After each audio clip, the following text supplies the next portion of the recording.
At Lowe's, every pro is an MVP to us. It doesn't matter how big or small your business is. If you're a plumber, roofer, electrician, or remodeler, your business earns back when you spend, gets exclusive offers, and paint rewards. It all adds up to help drive your business. Join Lowe's MVP's Pro Rewards and Partnership Program today. Minimum purchase required. Earnings and paint rewards awarded as Lowe's e-gift cards. Exclusions, restrictions, and more terms apply. Valid through 12/31/22. See Lowes.com/L/Pro Loyalty terms. Subject to change. U.S. only.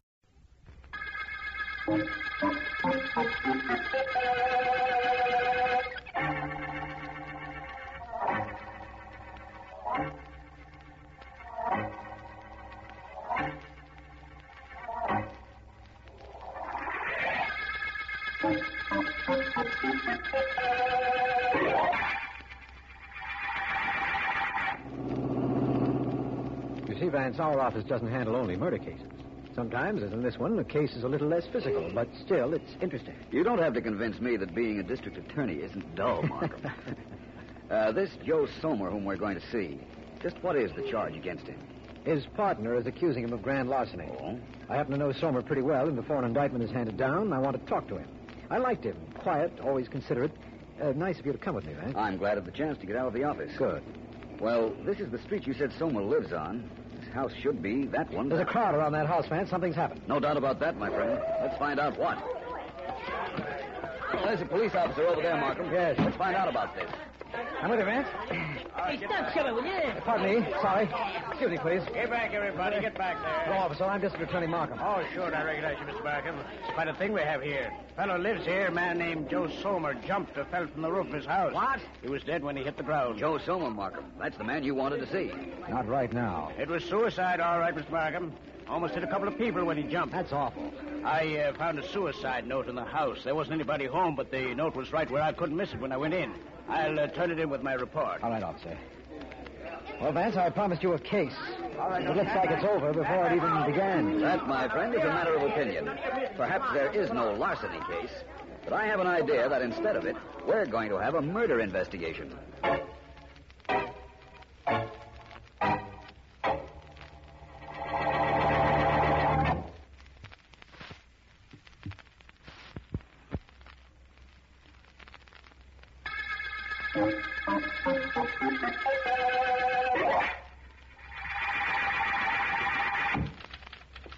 Hi, Miss Henderson. DA in his office? Yes, he is, Sergeant. He's on the telephone, though. Well, that's okay. He'll want to see me. No, but I'll let you know as soon as something develops. Bye. Hello, Heath. Hi, DA. Just got a report on that suicide note found at Joe Somer's house. Yes? Completely legitimate, DA. We had our experts check the writing. There's no question but that Joe Somer wrote it. He wrote a suicide note and apparently jumped from the roof of his house. What do you mean, apparently? Well, Philo Vance thought it might be murder. Oh, he did? Yes. That guy thinks everything is murder. I'm waiting for the day when there's a murder case that he'll say it's suicide. You'll have a long wait, Heath. Vance doesn't often make mistakes. Everybody makes mistakes, DA. Even I do. Not you, Sergeant Heath. Yeah, me. And if I can make 'em, I guess Vance can make 'em once in a while, too. The possibility is there, undoubtedly. Well? The only thing is, I can't ever remember Vance being wrong for any length of time.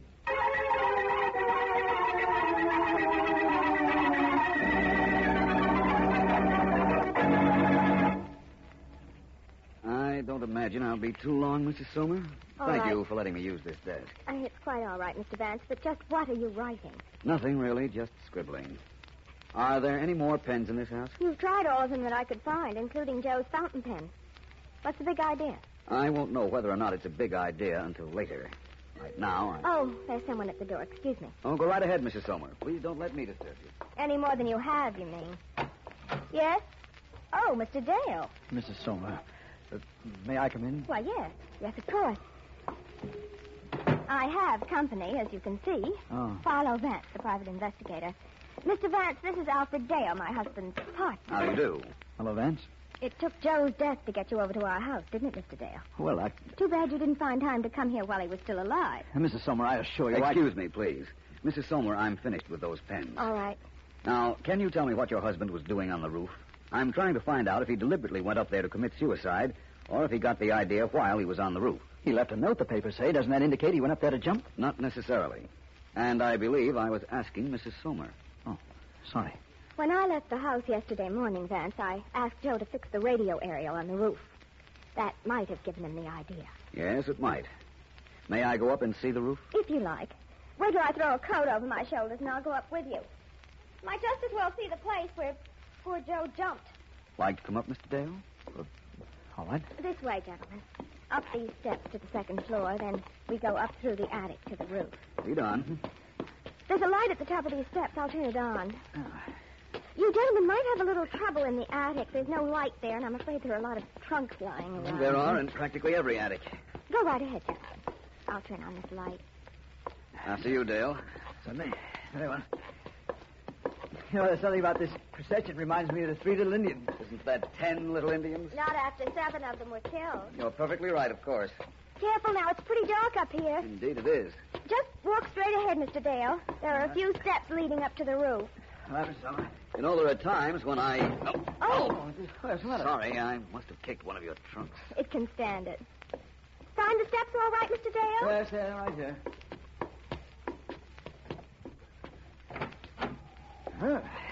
Good thing you brought your coat, Mrs. Sommer. Yes, I suppose it is. Well, so this is the roof from which your husband jumped, fell, or was pushed to his death. Pushed. My husband killed himself, Vance. There, see, there's the aerial I told you about. Look over here on the other side of it. You see where there's new wire around the insulator? Yes, I do. Apparently, your theory was right, Mrs. Sommer. I imagine so. Well, what else do we do now that we're up here? Not a thing. We've done everything I wanted to do. But what's more important, I've found out everything I wanted to know.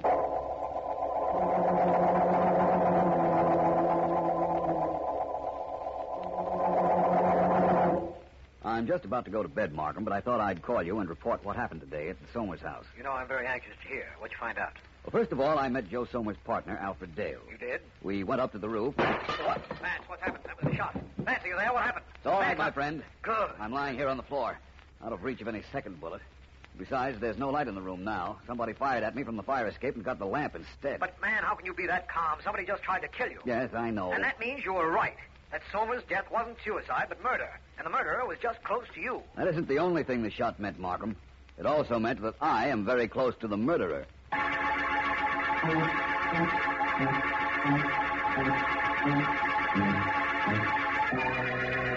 You're a smart dame, you are. Your husband knocks himself off, and what do? You come running to me. Tony. What is this, a playground? Tony. Tony. What do you expect from me? Oh, Tony. Think I'm going to knock myself out crying? Now, get smart. You're cute and I like you, but keep away from me for a while. But I don't understand why. You don't understand why. I'll tell you why. You inherit a lot of dough. That special clause about suicide in your husband's insurance takes care of you. Me, I'm a mug. All right, so you go for me. So the cops find out. So what'd they say? What can they say? What can they say? They can say, I knocked off your old man so I could get you in that dough. But Tony... But Tony, Tony me for now. So, there she is. I finally got you two together. All right, now, Lila, take it easy. So this is the dame that took my place. I was hoping I'd find her here. I'm going to turn her inside out. I'm going to... Oh. Out. Now, you heard me. I said out. Oh, no, you don't. I don't get rid of easy. Nobody's moving in till I get ready to move out, and I'm not ready yet. No, get out of here, Lila. Why? Because you slapped me? Come on. You slapped me before and I stayed. What? Yeah. Stop pushing me. When I say out, I mean out. Tony, you'll be awfully sorry about this. Sure. I'll make you Ow. remember it. Tony, let me in. Let me in. I'm sorry, sweetie. I guess Lila's got a temper. You guess she has. You're a pretty good guesser. I'd hate to think what that girl would have done to me if you hadn't stopped her. Right now I'm thinking about what she's going to do to me because I did.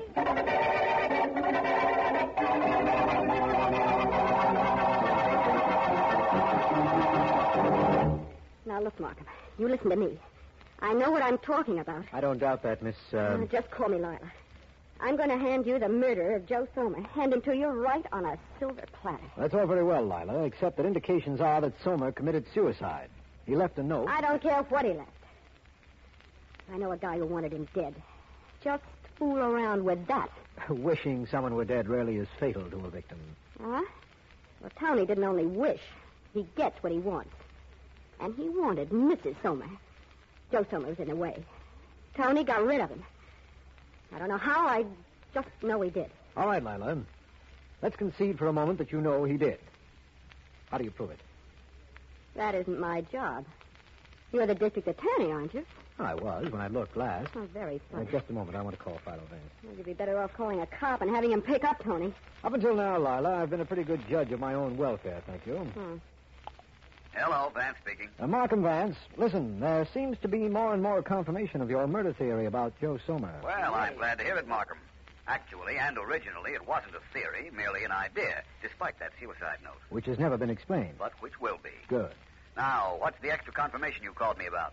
Well, there's a girl in my office. Markham. A girl named Lila, who is the ex-girlfriend of a racketeer named Tony Lester. She's been superseded by, guess who? Mrs. Sommer. Oh, now, Vance. Well, it had to be Mrs. Sommer, or it wouldn't have had any connection with this case. In which event you wouldn't have called me. Reasonable? Reasonable, understandable, and accurate. That's what it is, Vance. Now, this girl claims Tony is the kind of character who wouldn't let a mere murder stand in the way if he wanted something. How right that is. Please, Lila. What? Nothing, Vance. I wasn't talking to you. Oh. Well, I thought I'd let you know about this development. Well, thank you. Now I'll let you know something. Yes? Despite the suicide note, which I'll explain some other time, I'll repeat that it definitely was murder. And I'll tell you something a little more important. And that is? That I also know who pushed Joe Sommer off the roof.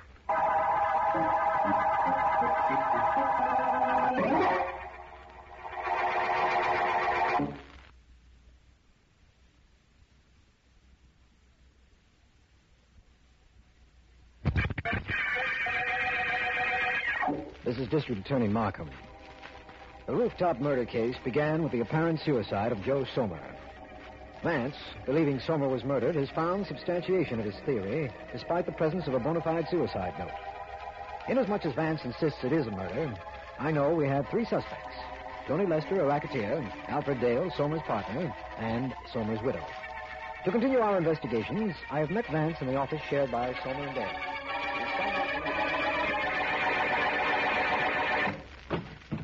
Well, Vance, I found the partnership papers right here in the desk drawer. Vance, you're not listening to me. Oh, yes, I am, my friend. I was just trying out all the office pens. Are you through now? Now, there. You now have my undivided attention. Good. What does the partnership contract say? That in the event of death of one partner, the other partner takes over completely. Mm-hmm. Now, tell me, is Alfred Dale the murderer? I've just found his motive. Yes, you most certainly have. Issue promptly evaded. Very well, tell me this. What are you trying all those office pens for? I tried all of the pens at Sommer's house. With the cooperation of the homicide department, I borrowed the suicide note Sommer left. And I can tell you definitely none of the pens wrote that note. In fact, I don't believe any of the pens in this office were used either. But the note was definitely written by Sommer. So you keep telling me, and I agree that it was. What's the answer? You think Sommer wrote a suicide note? The murderer knew he wrote it with the intention of killing himself, but acted regardless? Hardly. What? Well, what's going on in here? Oh, hello, Mr. Dale. This is District Attorney Markham. How are you? We've been using your office. So I see. We have a search warrant, Mr. Dale. It's entirely legal. It's a little embarrassing. You'll have to admit that, legal or not. Mr. Dale, if I were you, I wouldn't worry about any embarrassment that might be caused you in this office. What do you mean? Yesterday, when you and I and Mrs. Sommer were on the way to the roof, the attic was very dark. It was that. You were in the lead, but you avoided a trunk that I promptly bumped into. What?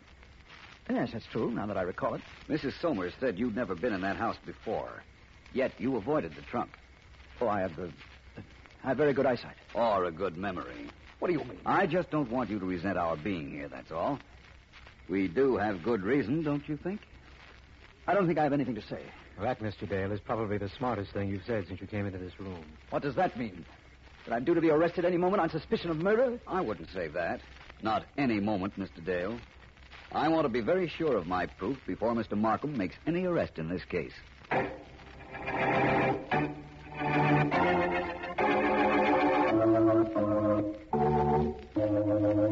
but Tony, I'm sorry. You'll never know how sorry I am. I went to the district attorney. She's sorry. She rats on me. Now she's sorry. Look, I'm getting tired of kicking you out of my apartment. Now beat it, Lila. Oh, let me say, Tony, I won't be any trouble. Just let me hang around. Out. Ah, you're expecting that summer dame.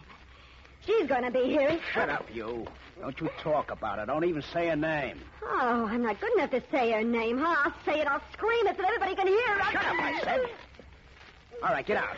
Get out fast before I change my mind and start tossing you out. What, are you going? Tony, darling. Tony, darling, you make me sick. How did I ever go for a dame like you anyhow? Sometimes I think I'm... Oh. Okay, Lester, open it up in there. Who is it? Sergeant Heath, homicide. Open up. Oh, you really did it to me, didn't you, Lila? I gotta get out of here. I can't stand a pinch right now. Tony, I left the door unlocked when I came in. Oh, you dope, you. Okay, Lester, hold it. You're not going anywhere. According to you. According to me, I'm leaving right this minute. Hold it, I said. Okay. Thanks for the warning shot. I can take a hint, Heath. You want me to go with you? I go. Tony, don't. Come to think of it, even you'll be better company than this.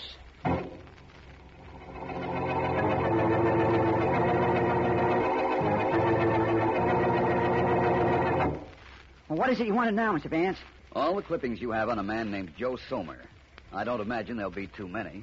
Well, if his name was ever in our paper, we'd have the clips in an envelope. You don't want the stuff on his suicide, do you? No. Ah, it's a good thing those clippings haven't been filed yet. T to T-U, T-U to S-S-S-E-S-E-S-U.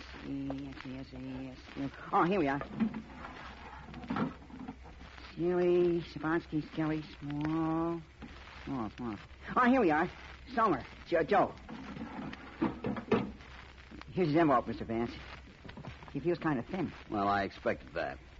Now, to see what's in it. Mm-hmm. 2 clippings, one dated 5 years ago. A little item about the marriage of Joe Somer and Dorothy Blaine. The other... Interesting, huh? Very. This first clipping is even more revealing, however, in the light of the second one. Listen to this first one. Introduced only 3 months ago at a beach club, Dorothy Blaine and Joe Somer culminated a whirlwind romance in marriage at the home of so-and-so last night. Couple left for a honeymoon in Bermuda. Well, that's not too unusual. In view of this, it is. Listen, here's the second clipping. Joe Somer, local businessman and partner in the firm of Somer and Dale, was taken to Mercy Hospital this morning, suffering from a nervous collapse. Yeah? According to Alfred Dale, only his fortunate earlier arrival at the office prevented his partner's suicide. That means something, huh? It does to me. And it's going to mean a whole lot more to Alfred Dale.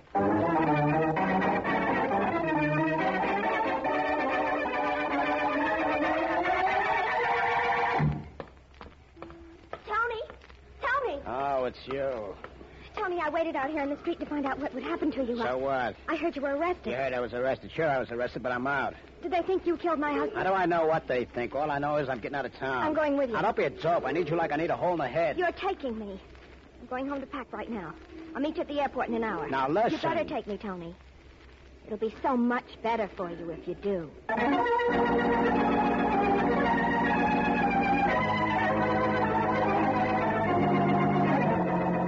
Look, I'm a busy man, Vance. I can't be running around town just because you call me and want me to be somewhere. You won't be bothered very much longer, Mr. Dale. That's good.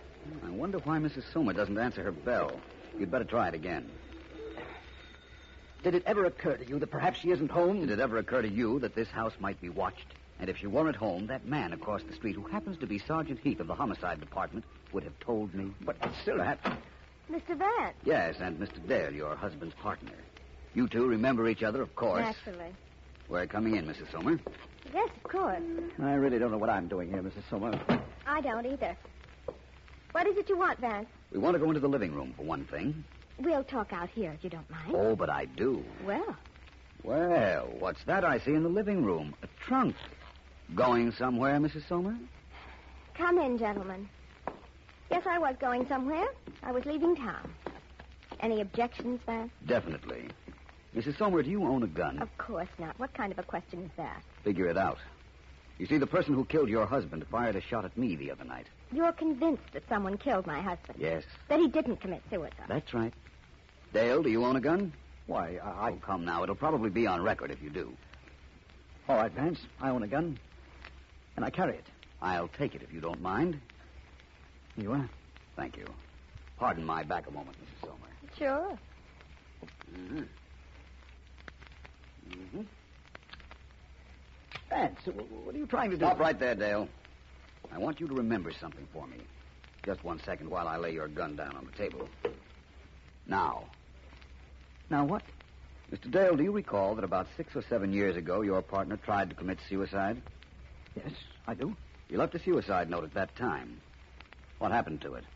Why, I don't know. I do. It's the same suicide note the police found in this house just after Mr. Sommer was pushed off the roof. It had to be. There wasn't a pen in this house or in your office that matched the pen or ink used in that letter.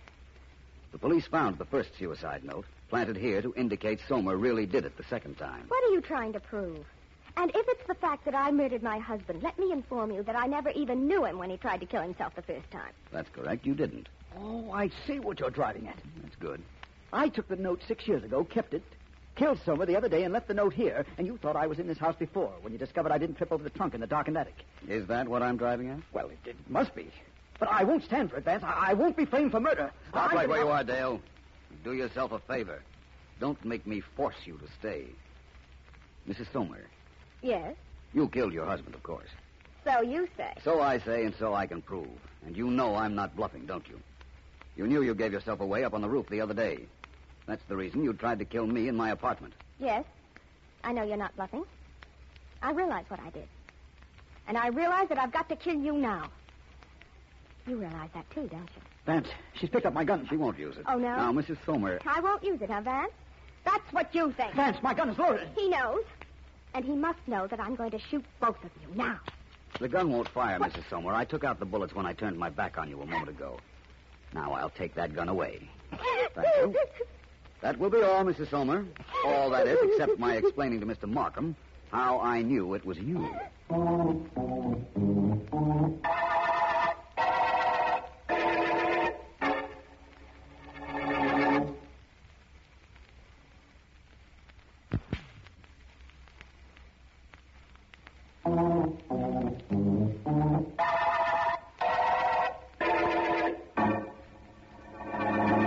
Well, Vance, I guess there isn't anything more to tell in this case except the most important thing of all. How did you know it was Mrs. Sommer? First of all, we know from her confession that she found her husband's old suicide note. Vance, please, how did you know she was the murderer? Well, Markham, she claimed she was not at home when her husband allegedly jumped to his death. Yes? She said he went up to the roof to fix a radio aerial. And that's what gave him the idea to come down, write the suicide note, then go back and jump. That was her story. She said she hadn't been on the roof after her husband was killed until she went up with Dale and me. Yet she knew the aerial was broken. Well, she could have known that without going up there, Markham. A wire dangling, bad reception if a radio set were in good order, a number of ways. There was one thing she couldn't know, though. What was that? How it had been fixed. She walked right over to the spot where a new wire had been wound around the insulator. Yes? Now, the only way she could have known that was if she had been there when her husband was fixing it. Or, of course, immediately after, which wasn't likely. It couldn't have been immediately after, Vance. She had to leave the house after pushing him off the roof. She probably left by a back exit, went shopping, and returned in time to hear the bad news. Undoubtedly. When she walked to the aerial, she knew she'd made a mistake. But she wasn't sure that I knew what she had done. Oh? She tried to kill me so as to be on the safe side. But then, when I let her alone for a while, she thought perhaps I hadn't noticed her error, and she didn't try to kill me again. Yes. I let her alone, as you must realize, because I wanted to be absolutely sure about her. I know that. Her motive was money. Money and her love for Tony Lester. Vance, one thing has always puzzled me about this case. You never knew Joe Sommer. All you saw was his covered body the day we went up to his house. Yet, you didn't believe it was suicide even then. Why? Something you said, Markham. Something I said. Something you and the police officer said, rather. You told me how considerate a man Joe Sommer was as we were driving over to see him. Yes, that's right. The policeman said that Sommer narrowly escaped hitting some people who were walking in front of his house when he jumped. Oh, I see what you mean. A considerate man would have made sure he wasn't going to injure anyone else, even though he had decided to do away with himself. That's right. Uh-huh. Of course, I wasn't sure, but subsequent events convinced me I was right. All I can say is that fortunately for us, we had you to get to the bottom of this murder. Thank you, but that's completely unimportant. The only thing that matters is that when we reached the bottom of the murder, we reached the end of the Rooftop murder case.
At Lowe's, every pro is an MVP to us. It doesn't matter how big or small your business is. If you're a plumber, roofer, electrician, or remodeler, your business earns back when you spend, gets exclusive offers, and paint rewards. It all adds up to help drive your business. Join Lowe's MVP's Pro Rewards and Partnership Program today. Minimum purchase required. Earnings and paint rewards awarded as Lowe's e-gift cards. Exclusions, restrictions, and more terms apply. Valid through 12/31/22. See Lowe's.com/L/Pro Loyalty terms. Subject to change. U.S. only.